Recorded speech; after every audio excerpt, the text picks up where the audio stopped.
Hey, didn't see you there. Listen, I'm a little busy right now. But today, we're going to talk about survival items. Not armor, not weapons.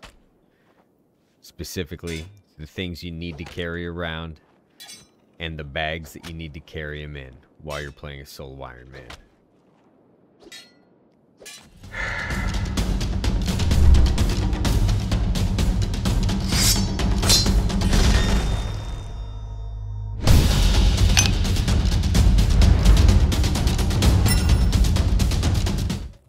Survival item number 1, Sandals.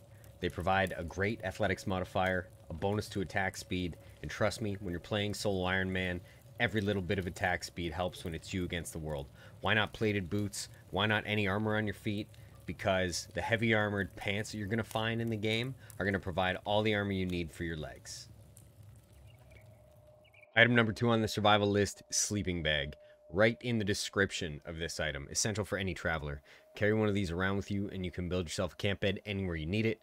Finding some time to rest up and heal in the wilds can save your life. Find any flat piece of terrain, go to the build menu, place your bed if you're hurt, and sleep in it. It's not as good as one that you'll find in a town or that you can build in your house, but in a pinch, it will save your life in the wilderness. Item number 3 on our survival list is the dust coat. It does not matter what quality of dust coat. You'll notice this one's a shoddy grade. All that we care about is 80% acid and 80% burning protection. Whether or not you intend to run through Venge, like you see me hanging out in here, or head through an area of the map with acid rain, try and get your hands on one early. You're not going to be wearing it as your main suit of armor unless you're a martial artist. Just keep it handy in your inventory in case you're forced into one of these areas by enemies or unforeseen circumstances, which always happens. They're all unforeseen. Item number 4 on our list is a fog mask. It makes you virtually immune to poisonous gas, which you can see no matter how tough you are, shreds your chest. It's got pretty good armor if you can get a high quality version. And much like the dust coat, even if you think you're not going to be needing this little guy in whatever mission you're planning, you're mistaken. Always bring it, because you never know when you're going to be backed into a corner and have to run through the ashlands or another part of the continent filled with poisonous gas.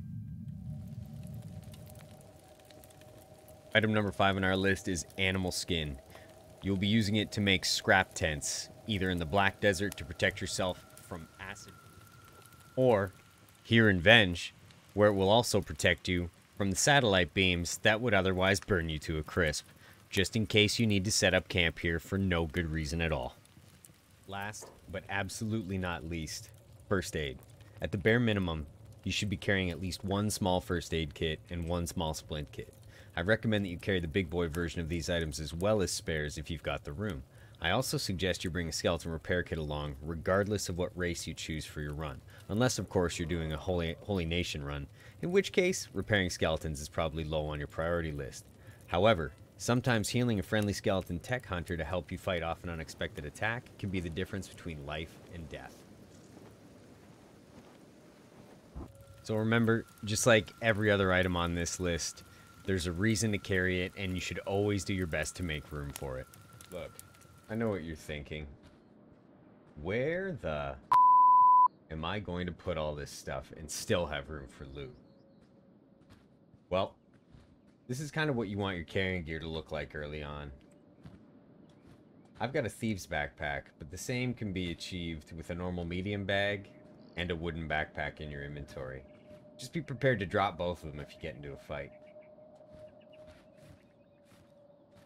Your trader's bag is where the lion's share of your loot is going to go, because it provides stackable storage spaces, and even though your larger backpack, whether it's a medium or a thieves bag, is going to be filled with weapons and gear,